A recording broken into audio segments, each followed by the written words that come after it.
First of all, man, obviously everyone knows. If you don't know, this is Theo Rossi, incredible actor, producer on some of the biggest shows on TV, Sons of Anarchy, Luke Cage. Was kind enough to come on and just chop it up with us a little bit about his his career on the Castar Chronicles. We were fortunate to work together on Luke Cage, Shades and Comanche, and the Rivals. Yeah, the Rivals. We ain't got none. Yeah, and such an incredible experience. But before we get into that, I just want to know, just for the users that are watching, like, how did you get into the industry? I mean, how did you actually become an actor? Completely by mistake. I think the greatest things in the world kind of happened by mistake, and it was fully by mistake. Like I was going in the polar opposite direction of anything this career would ever be, and somehow you just get led into something, and I just got led to a place that they were doing this kind of stuff, but I would never. It was so foreign from my mindset.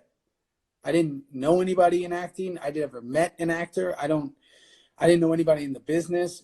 My ambitions were from when I was 9 years old to make money. That's all I thought about was money. Yeah. Because what I was told growing up was that money made everything better. Yeah. It didn't matter how you got to it. That was just the way that you were told, that if you have money, not what to do with the money, not what to do when you get it. It was just, you got to get it. And so my only thought process was that. And then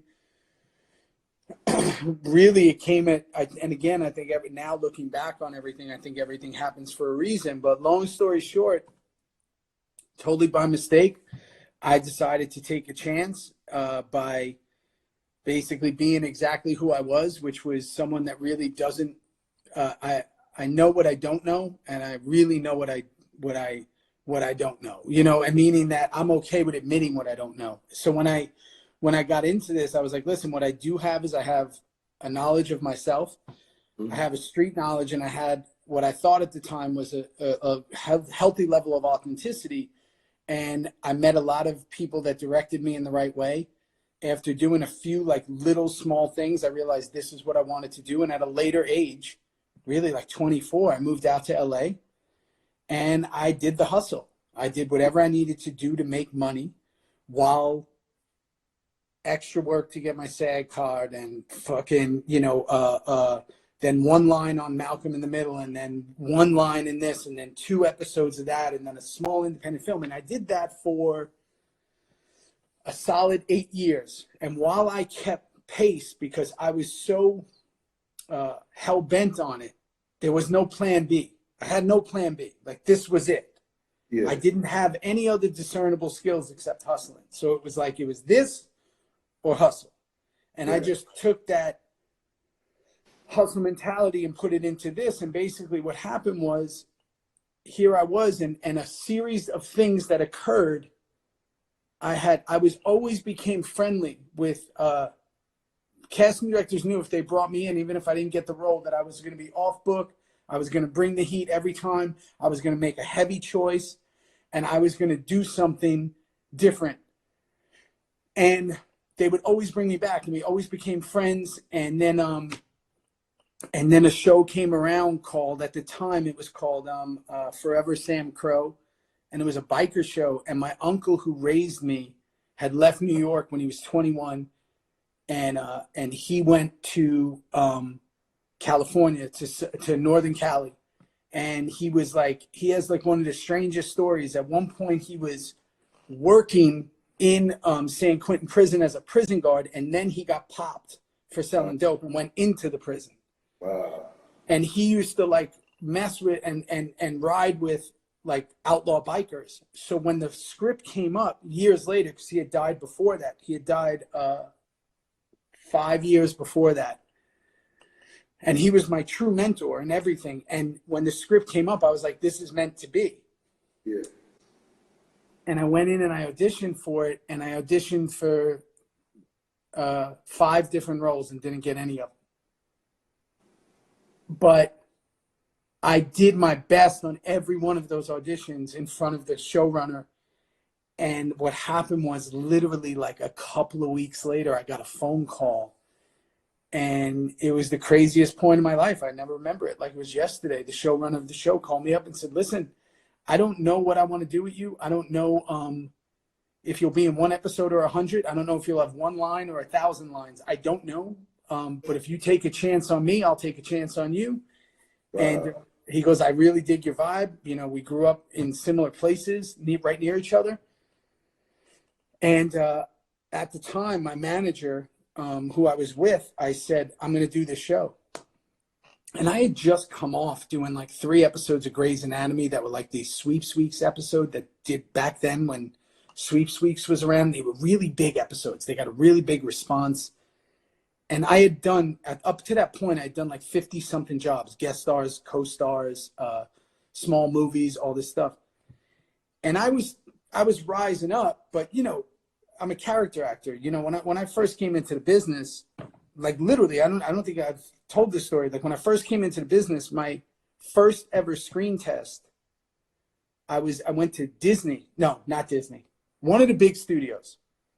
And I was testing for a pilot. I was maybe there like in LA, maybe 2 years. And I had only heard about testing on pilots from because I was working in a restaurant, bar back and waiter and busboy and doing anything. Hustling. I was hustling and hustling other ways. I was just doing anything to make money and just so I can have time to audition. Because I was auditioning like 6 to 8 times a week back then. Between commercials and TV, I was probably auditioning 10 times a week. Damn. And then, so I was always auditioning. Sometimes I'd have 3 in a day all over LA. And I moved out there with all my best friends that I grew up with. So when I went to this test, I was so excited. And the casting director wanted to read with me before it. And when she was reading with me, she wasn't looking at me. She was looking at the TV where she had all these other like auditions on.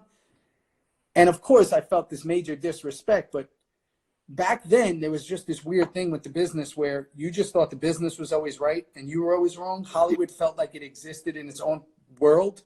And all the stuff that I knew from street life or what I'd grown up with, those rules did not pertain in Hollywood. It felt like people can get away with stuff that might either get them smacked or get them this, but it was just kind of the way it went, right? Yeah. It just felt like it was its own world. And what happened was she stopped me in the middle of reading and she said, hey, I got to tell you something. And I was like, hey, what's up? And she was like, do you do anything else? And I was like what? She was like, do you do anything else? And I said, no, this is what I do. This is what I'm doing. And she was like, if you do anything else, you should do it. She goes, because I've been doing this a long time. She goes, you're a good actor. She goes, nobody's going to know what to do with you. Like they're not going to know where to place you. Wow. You don't fall into a box, and Hollywood needs you in a box. Wow. So when they write breakdowns, they write a box. This is what we want. Yeah. You don't fit into any of them. So because of that, you're never going to work, she told me. And I was like, and she was as big as it gets. She was like the head of casting at a studio. And I was like, and for a minute, it was like a gut punch. And then I just went, okay, well, then that's my superpower. That means I'm not going against anybody. That means that nobody compares to me. I'm not going to be in a room with 40 blonde hair guys with blue eyes. Yeah. I'm not going to look like this dude. I'm not going to look like this dude. I'm going to carve my own lane. Yeah. And I literally leaned into that so hard after that, where I started saying, if that's the way it's going to be, that's the way it's going to be. And I'm going to be different in every single role I ever do. Gotcha. And what happened was I kept going at it. Now, fast forward to that time where that showrunner called me and said, I don't know if you have 1 line or 1,000 lines. And I told my manager at the time, because we were going to test for another pilot. I forget the name of it. Well, I do remember now, but it was some shitty ass show that wound up not working. And I said, I'm going to take this show called Forever Sam Crow, which wound up being called eventually Sons of Anarchy. And I said, I'm going to take it. And she said, you're not going to get paid anything. It's like you're basically doing a recurring co-star. And I said, yeah, but I got a feeling. And she said, well, if you do that, then I'm not going to represent you anymore. And I said, well, I need to do it because I knew my uncle's stories were in my head. Yeah. And I kept seeing it when I was reading the scripts. And I was like, I'm supposed to do this show. Yeah. And I did it. And after the first year of being a guest star, they made me a regular. And then my entire existence changed. My entire life changed. And literally everything in my world changed. And, you know, I met my wife. I had my kids all through that show. My whole career and identity was built from that. And then I got to play what I think is, you know, for me, one of the best characters ever. And then, you know, right after that, did a couple of movies in between, went to Luke Cage, was with you, and now, you know, doing what we're doing now with all this and all the movies and all that. And then here we are. And it's like, I think that the one thing that I can say about Hollywood, and I mentor a lot of young actors right now, is there is no rules. No. The only rule is that it's all you want to do. Yep. Yep. Like if you're going to be a director, if you're going to be a writer, if you're going to be a makeup artist, the rule is that can be the only thing you want to do. Yes. Yes. Yes. You're right. And perspective. Your perspective is what pushed you forward. The fact that she said you took a negative and turned it into a positive. 100%. Created your own lane. And that's the beautiful thing about Hollywood. We come from the NFL, it's very one-dimensional, it's X's and O's. And what I figured out in a short period of time is that, you know, someone in the world looks like me. Someone in the world has my story. It's just a matter of which role I'm going to be able to play to tell that person's story. And now I'm bringing that person's experience to the mainstream. And that's the beautiful thing about acting and creating. Real quick, you talked a lot about where you're from. So you're the only person I know that's an honorary Wu-Tang member. Remember the Shaolin Shaolin soldiers. What a crazy place that is. Right now it's just getting shellacked by what's going down in New York. But growing up in Staten Island help you in your acting career? I mean, just coming from that crazy world, give us a little bit of background about that. Staten Island is, and there's no one that could ever say this, and this isn't a good or bad thing, but it's said a lot in music, is the grimiest place on the planet. It's so grimy. Not that that doesn't make it bad or good.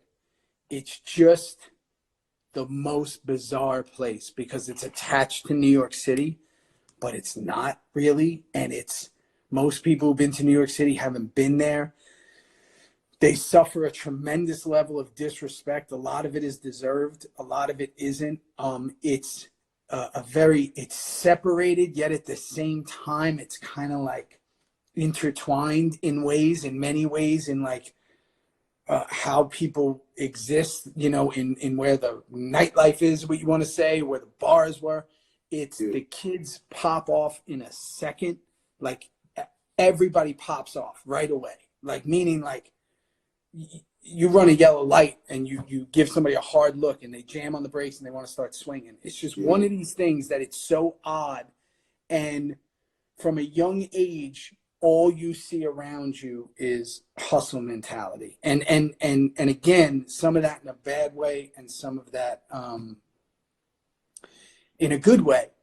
Yeah. But the one thing is, I had moved back when we were doing Luke Cage. I had moved back there, right? And because I had 3 dogs and I was about to have a kid, and I'd come from LA and I thought this is going to be amazing. And the one thing that tripped me out so bad in the few years that I was back there, because I'm in Austin now, every single person I ran into said, "What the fuck are you doing here? Why would you be here?" Like they were like almost like, "Why would you be here?" Yeah. And I was like, "Why? You live here." And they were like, nobody wanted to be there. And I get it. You know what I mean? I get it because, but me, I kind of took it on my back. And I had such, you know, I know Method Man feels the same way, and a lot of people in Ghostface. There's a mentality, and I listen. All my brothers, all my people are still there. It's just a mentality of it's different, and you either get it or you don't, and you could kind of take it in doses. And people still rip it left and right. But the truth is, the one thing I could say about Staten Island and the Bronx especially, and definitely parts of Queens, they're really like the New York that I know. You know, Manhattan, it's like everybody who lives there is from a different part. You know, they're not really from New York, and Brooklyn's become, you know, this extremely, you know, everybody's from everywhere else. It's almost like a tourist attraction. What I feel about those places is they're still very New York, and it's that old school New York mentality that is just, so it prepared me in a way where it gives you like 3 layers of skin of like, whatever it is, let's go. And it makes you a problem solver and a survivor at the same time. And it prepared me because I think you have to be extremely headstrong to be in the business we're in. Yeah. What I mean by that is that you have to really try. It's not personal. Yes. And I saw someone wrote, it's who you know. I didn't know anybody. I never met anybody in the business when I got out. Cast users, listen to what he's saying. It's not who you know. It has nothing to do with, let me tell you something. It's almost a detriment if you know people. Because people want the new thing. Yes. And also, if you think that people help out their friends in Hollywood, you're watching too many movies. Yeah, people don't help out their friends. No.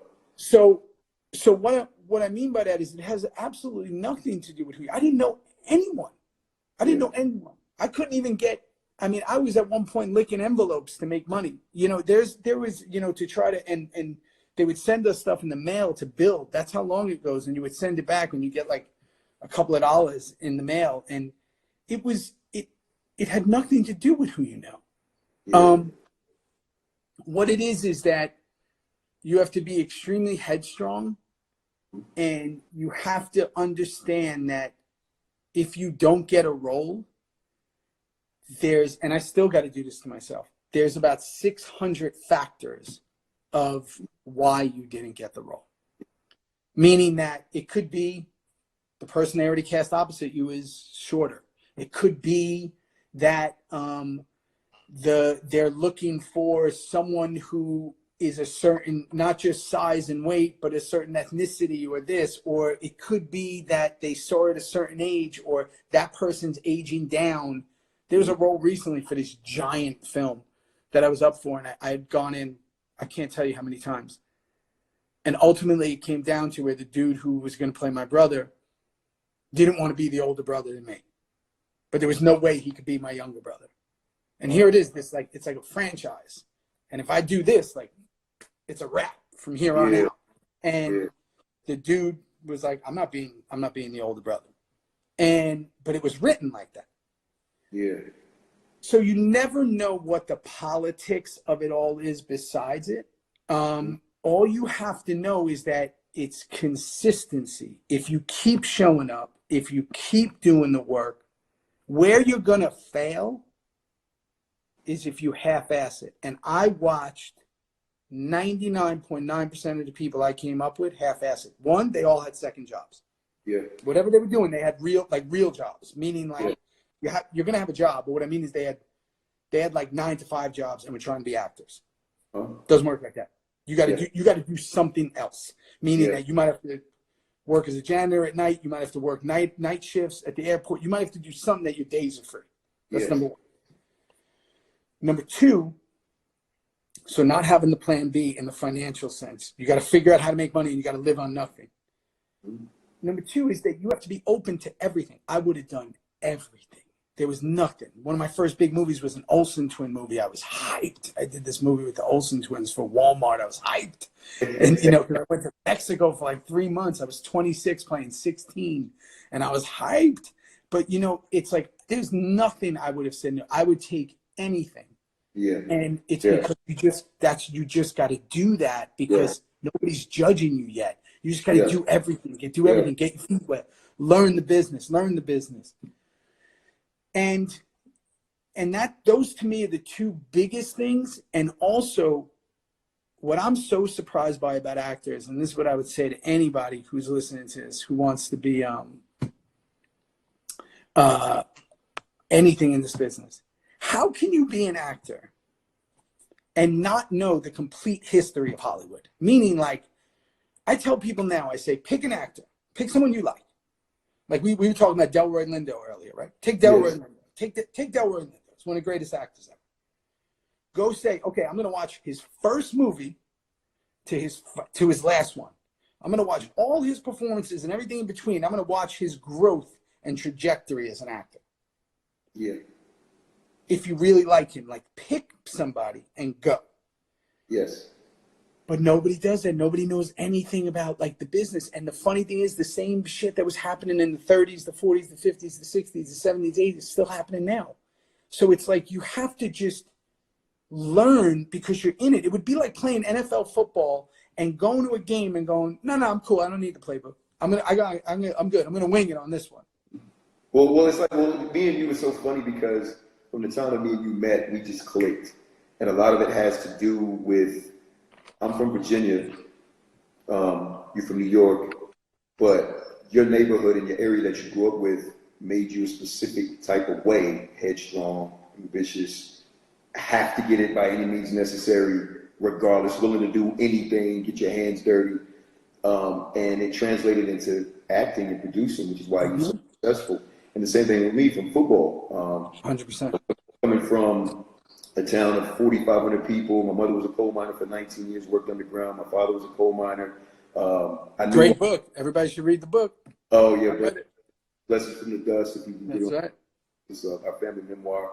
But I knew that they were going to have money for college. You know, I knew that. From the time I was 10, 11 years old, I knew I had to get a scholarship if I was going to go to college. I had to. There was no other way I wasn't going to go to college. So from the time I was 10 years old until the time I was 16, I got a scholarship. 17, I got a scholarship and went to Virginia.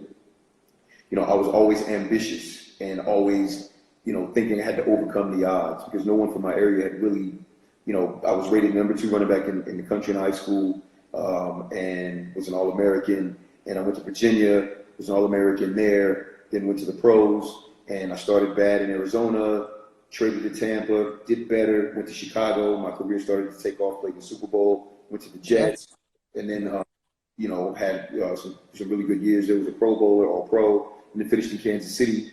So we kind of had cheat sheets coming from our background. 100%. And I realized that in a lot of my classes because, I studied with Ivana Chubbing and Franz Turner for 4 years when I first started acting in 2014. And, you talk to the other students in the class and you can tell who's going to make it. You can tell who's not. And it all starts with your mindset. Exactly what you said, being headstrong, being determined, willing to do it. And not taking it personal and knowing that consistency is everything. Discipline is the root of all goodness. If you keep doing it, your time will come.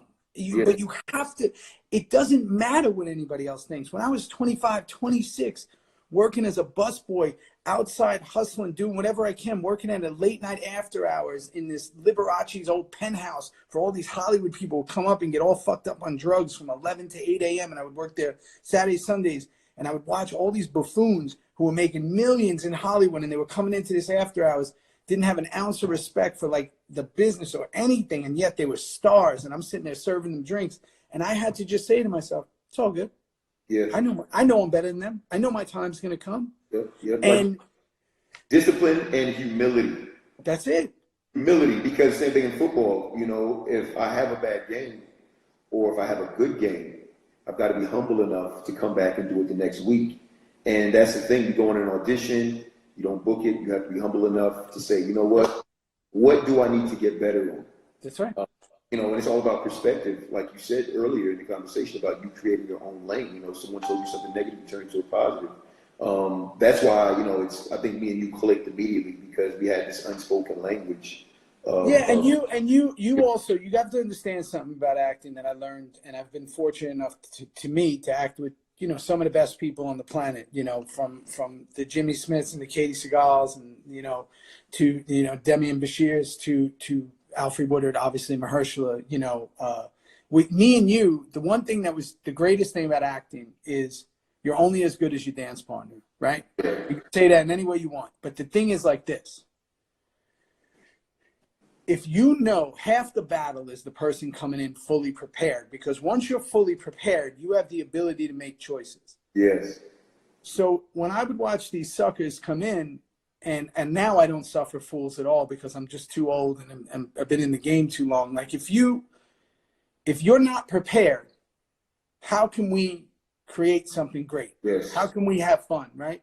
Yes. So with Alfie and I, Alfie's wild. You know that, right? She's wild. You've been around her. She's wild. Yeah, right? she is. She's wild.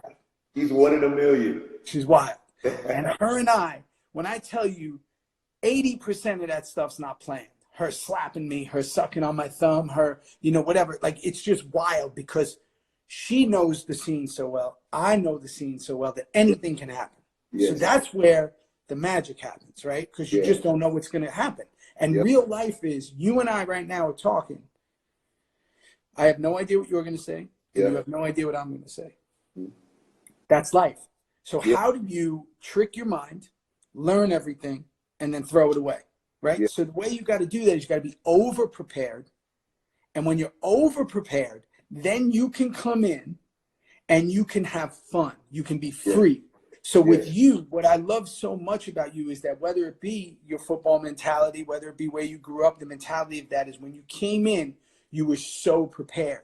So now we can have fun. Yes. Right? Well, now we can do it. Yes. Now we can play. And it's the same, and it's a correlation to football. I watched so much film in football because I became horrified of not being prepared, because not being prepared in the NFL, number one, could get you hurt. That's right. Two, could get the quarterback hurt. My position is running back. So if I don't know the coverages, if I don't know the defensive fronts or the blitz packages, and we're playing the Ravens and Ray Lewis is, going on a terror the whole season, if I miss my block on the backside and he, blindsides Brett Favre or blindsides, Sanchez, and he breaks his leg, that's $20 million spent on Brett Favre that he's out for the season because of me. Because you didn't know your assignment and you didn't know the blocking assignment. Yes, now I'm going to lose my job. So I've been taught, and I think the actors that are listening, it's a domino effect when you're not prepared. And when you're prepared, you enjoy the experience and the process, because now you're not thinking, because acting is reacting, and especially, you're 100%. Especially when you have a partner like we were talking, where me and you had so much in common, from music to hip hop to just similar personalities. Mm-hmm. And the way that Cheo. Well, it's accountability. You and I have the main thing we have in common is we have accountability in common, which is we live in a world where there's not a lot of accountability, right? And when I don't mean that, I don't necessarily mean that in the way people like maybe to other people. I'm saying to themselves. People just aren't accountable to themselves anymore. Like, and if you're not accountable to yourself, how can you be accountable to anybody else? And that's why, it actually happened on Cage once, and it happened a few other times where I would watch people between scenes be all fucked up on, like they'd be on their phone, they'd be doing whatever between scenes. And then when they call them into the scene, they don't know the words. They don't know the lines. They don't even know what they're doing. So after like letting them do one and letting everybody see that they don't know what they're doing, then what I do is I say, let me holler at you for a second. I go, listen to this. I go, check this out. They're gonna call action. And it's just gonna be you and me. And I'm gonna railroad you out there if you're not ready. And I said, and that's not good for either of us. Because they can't do a whole scene with the camera on me. Yeah. Because there's two people in the scene or more. Yeah. You have to be prepared. I understand. Like somebody just said, forgetting lines is the worst. No, listen, some people get nervous. I get it. This is not that. It's the fact of being ill prepared, because the eyes never lie. Yes. And I could tell by looking in your eyes if you're in it. And if you're not in it, you're out of it. And if you're out of it, now my behavior comes out where I'm like, oh man. And then it ruins everything for me, and it ruins everything for everybody in there, because you can't fake the funk when you're on the free throw line. You got nobody to save you. You got nobody out there. That phone didn't matter. None of that mattered. It's just you and that. Yeah. And I tell people, I say, you're going to win half this battle if you are over prepared. Yes, being over prepared is being prepared. Right. And especially if you take it serious. A lot of people say they want to do something and they really don't want to. They want, as an actor, for me, I've been fortunate enough in a short period of time to work with some pretty dope projects, but I've fallen in love with the craft because when the ball snapped in football, it's an escape for me. There's nothing is scripted at that point. A lineman can miss his block, a defensive end could come free, a safety could blitz on the backside I didn't see. I have to react. And that's what it should feel like when the director says action. And that's what I found, which is why I love acting in the craft. And working with like you and Alfred, actors that are prepared, actors that have a specific thing that they just do because you made me step my game up. Yeah. You know what I'm saying? Because I'm coming into, Cheo brings me in for season 1. It's similar to you. Yeah. For you, my character, I auditioned for your character. Yeah. And so I did a self-tape, I send it in, I get an email. And I auditioned for that cop. The cop who got killed in the first season. I'm thinking, I went in, I auditioned for Lorraine Mayfield, and I killed it. And Charles was in the room, and Cheo was in the room, and I was like, yo, I knew I booked this series regular role. And then Cheo was like, yo, I got good news. I'm like, yes, I got a 13th episode, I'm about to get paid. And I'm like, yo, we gonna play Comanche. And I'm like, who does that? Yeah. The breakdown.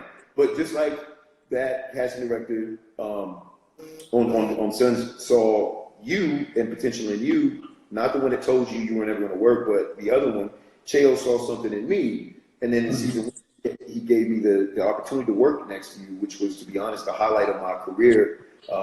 Because we had so much fun, man. But it forced me. I hadn't been on that stage yet. You know what I'm saying? So it was like, listen, it's like I played in the Super Bowl once. I had over 100 yards in the Super Bowl. So, it's sink or swim. When you get on that stage, it's either you sink or swim. You know what I mean? You're in the big leagues now. What you gonna do? You know what I'm saying? And that's what I loved about being on that show is the amount of pressure that was there. And especially after season 1 when it did so well, it broke the internet on Luke Cage.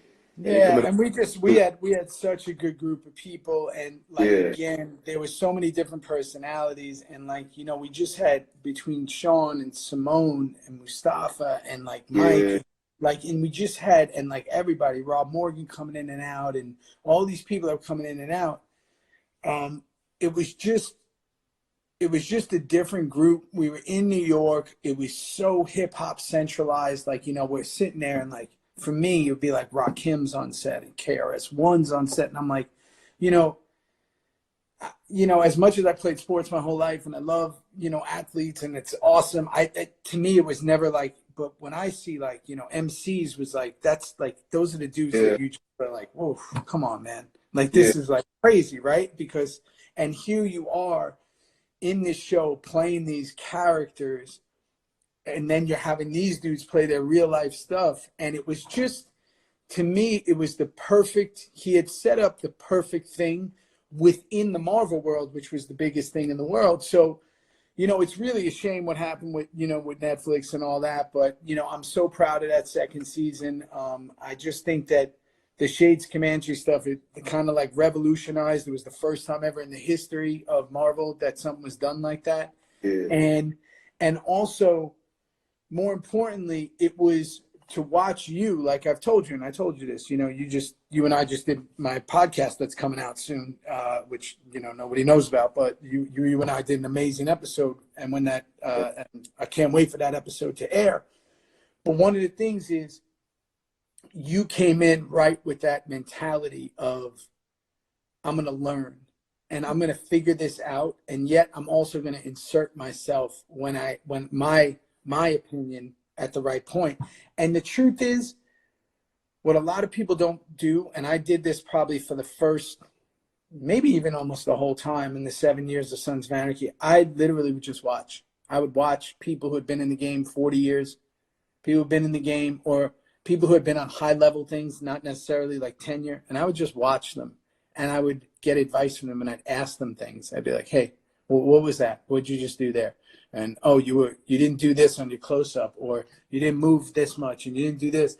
And I think that's forever, because once you think you got it figured out, you become a caricature of yourself. And what happens is a lot of actors who stay in this long enough, They get really lazy. Yeah. Marvin Hagler said the best line ever. He had lost some fight that he wasn't supposed to lose, and they said, "What happened?" And he said, "It's hard to get up and run 6 miles when you're wearing silk pajamas." And that's you gotta have that Clubber Lang attitude at all times. So the way I've positioned myself always is as the underdog.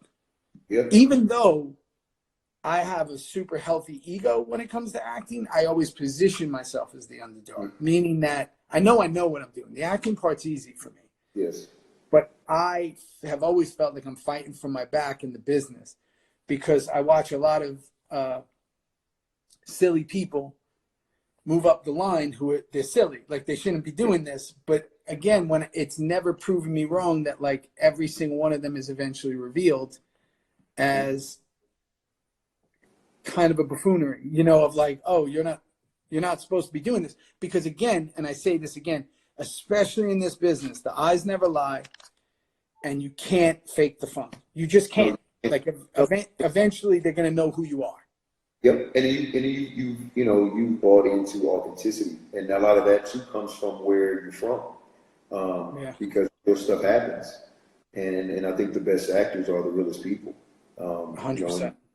Because acting is literally just an expression of yourself through this character, and that's what I loved about Luke Cage is working with you and working with Alfred and Mike and Simone and Mustafa and Gabrielle Dennis. It's rare that you get that many people who are Rosario Dawson, that many people who are so much, you know what I'm saying? Everybody's real. Yeah.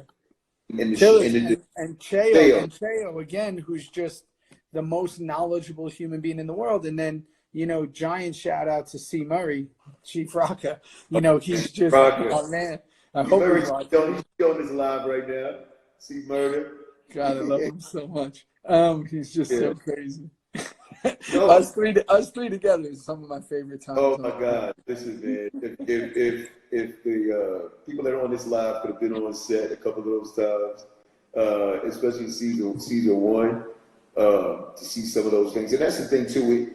The reason why I really, really like working on projects like that because it feels like I'm back in the locker room. Because that's what I miss the most out of football is team, the locker room, everyone bringing their A game, all fighting for a championship. And that's what it felt like on Luke Cage and any successful show. It has to be that energy. Same thing with Sons of Anarchy. It is. The problem is that and again I talk a lot about Sons in the first few episodes of Theory, which by the way is coming out Wednesday on the 8th. The first episode drops of the podcast. No, what it is it is, but there is something also about the business that occurs, which is ego will kill you faster than a bullet. Yes. You are in a business where everyone will tell you you're great. Mm-hmm. From the PAs to the costume designers to everybody, they're going to tell you you're great. And the main reason they're telling you you're great is because they want to get the fuck out of there. They want the day to go smooth. So they want you to be in the best mood and they want you to feel good.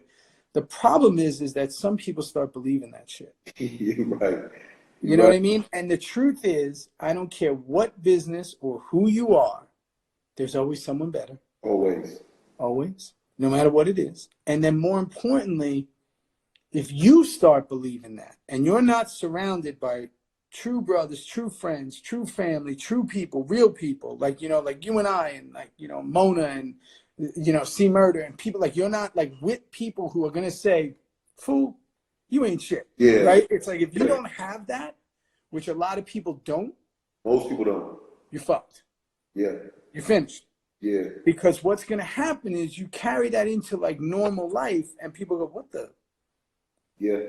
What are you talking about? I don't give a shit about your silly TV show. I don't care about this. I don't care. You can't talk to people like that.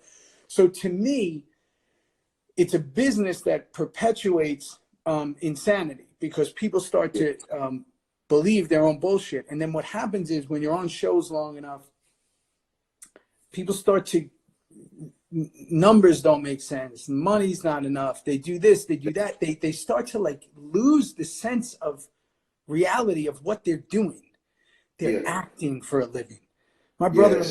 My brother-in-law's a fucking firefighter in Brooklyn. He is literally out there like risking his life every night for Yeah. like a minimal amount of money. There's people who are locked up in prison that I've known my whole life who are locked up for stuff that's not even that bad because they had to hustle to make money. And I'm sitting here getting lattes brought to me, and I have and I'm gonna complain. Yes. Do you know how Yes. silly that is? Yes. And so I think that what happens is I've rejected the part of Hollywood that's all that. I love to act. I hang out with very few actors. I don't really associate myself. So that's why, again, back to when that person said it's who you know. I've been in this game 20 years and I still don't know anybody. And I'm cool with that. Yes. You know what I mean? Yeah. Because I'm still going to get mine and I'm still going to do my thing and I'm still not going to play the game. And Yeah. I just won't because it's just not who I am. And I also know that it's a marathon, not a sprint. It's a marathon, not a sprint. And that's another thing that, whoever's listening, anyone that's a Castar user, it's, understanding that, one roll, one no doesn't mean, you're not going to make it.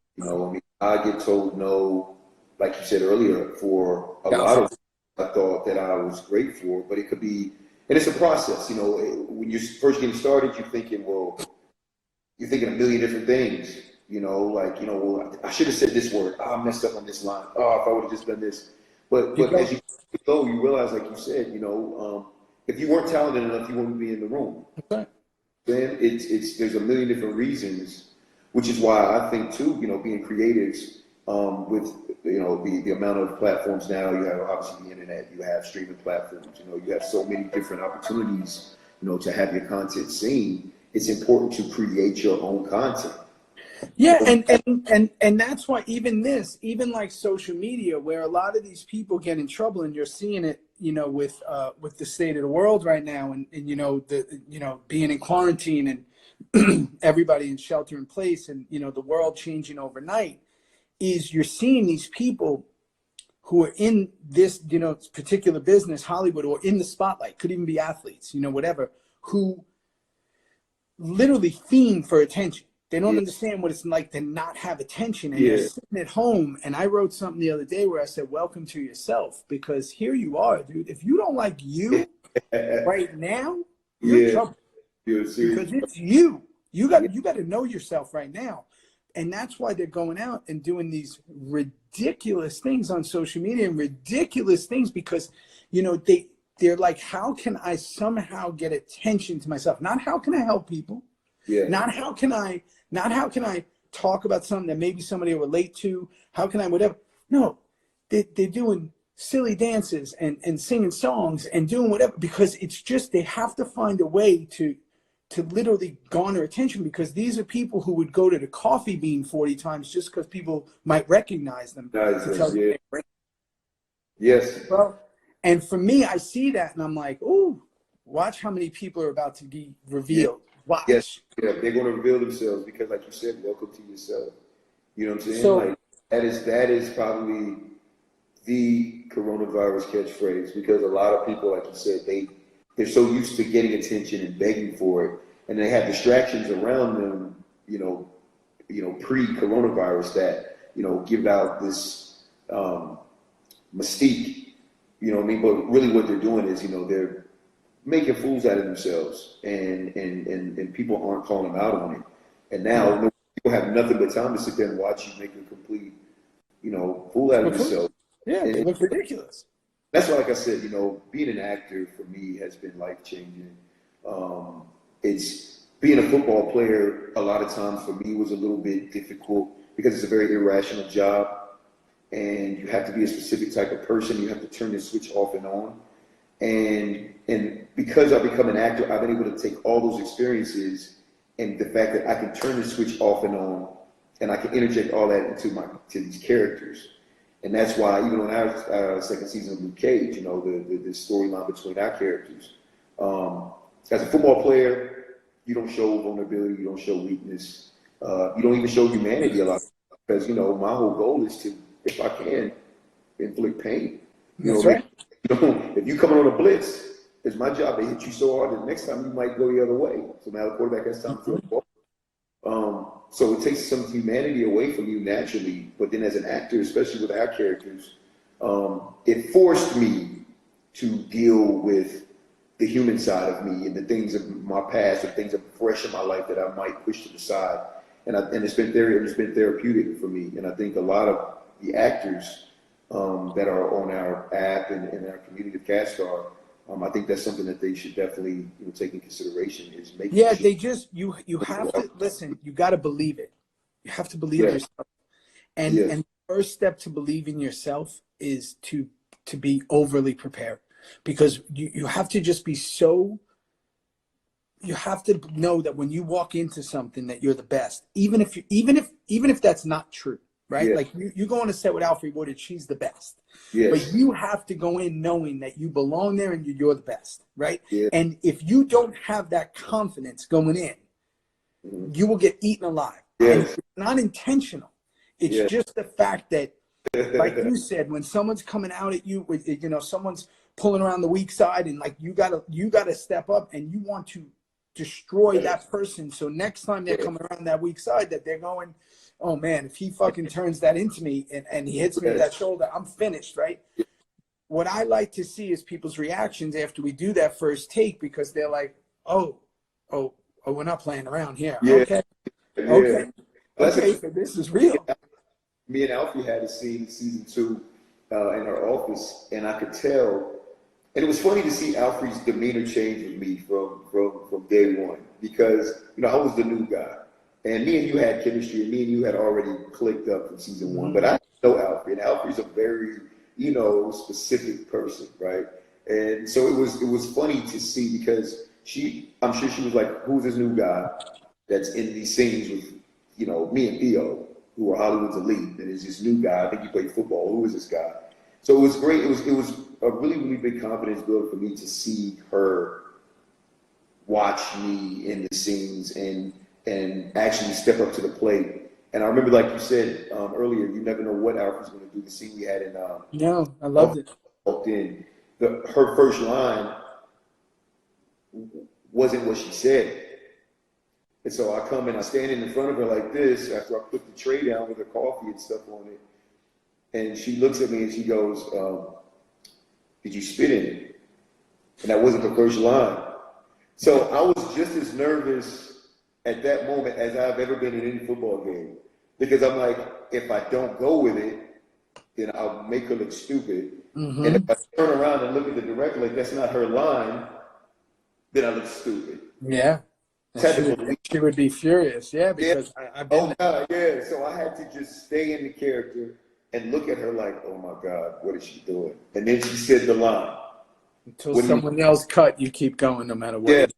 So I was learning literally every scene that you guys didn't even know. I was learning every single scene and just watching you, even if I didn't have lines and I was in the scene, just watching you two interact and just how intense and in the moment. Yeah.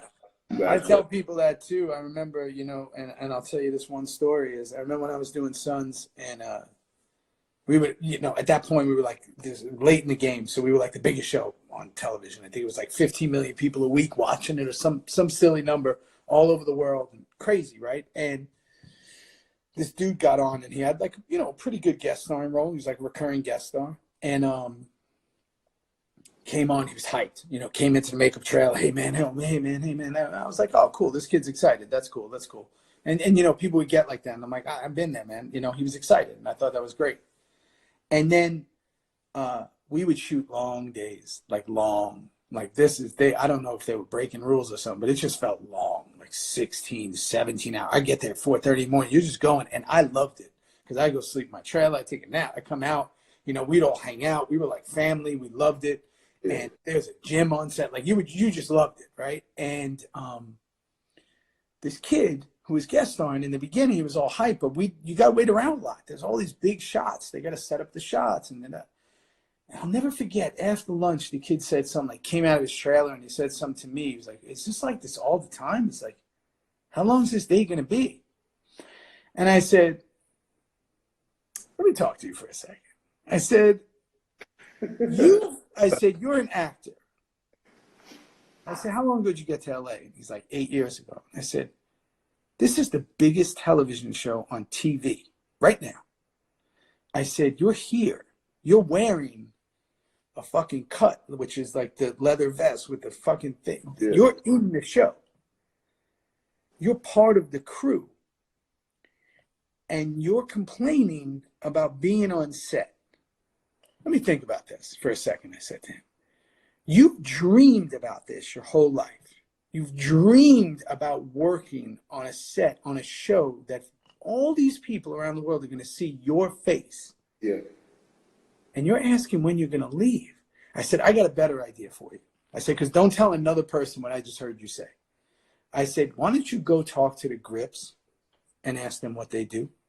Why don't you go talk to the catering people and ask them how long they've been in the biz, who was the favorite people they worked for, what's the best project they've ever been on? Why don't you go ask the editors in that editing room over there what they were? Why don't you go get to know what happens on a set so you can learn the business more?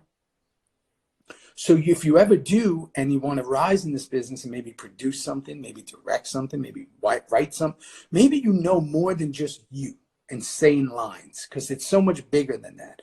Why don't you learn about camera right, camera left? Why don't you learn about, hitting your mark? Why don't you just go in and think about your character?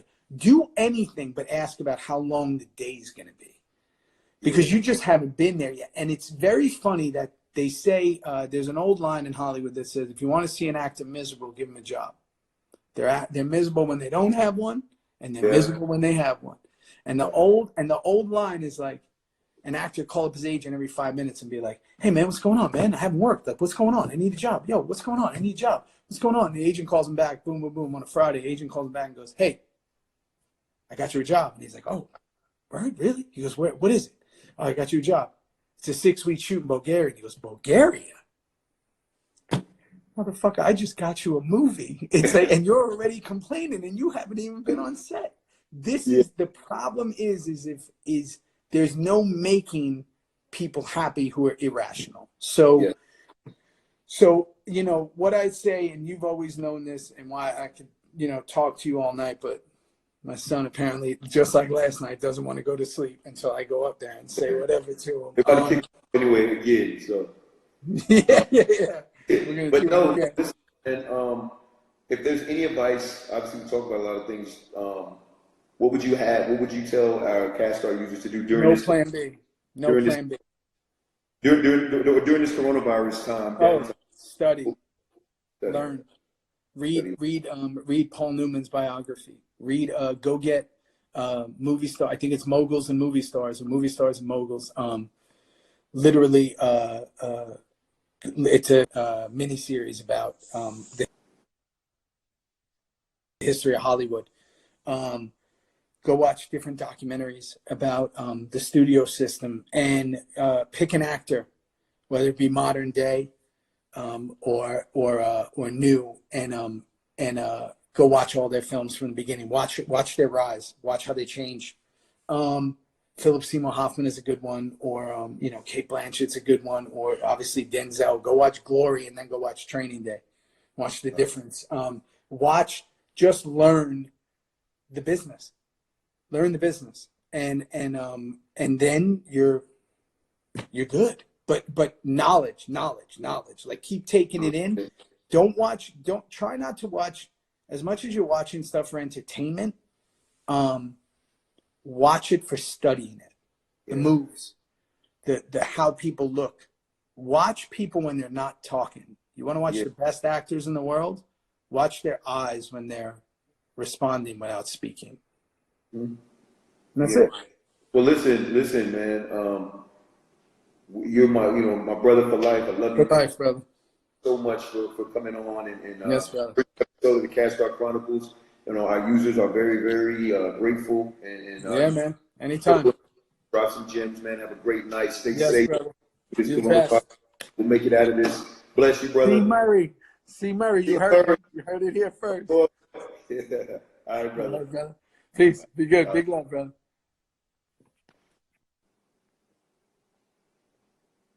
Yes. So thank you, everyone, for tuning in to the Castar Chronicles first episode. We'll be doing these once a week for our Castar users. I didn't pin Castar in on the live feed, but it's Castar, Castar. The website is castarapp.com, castarapp.com.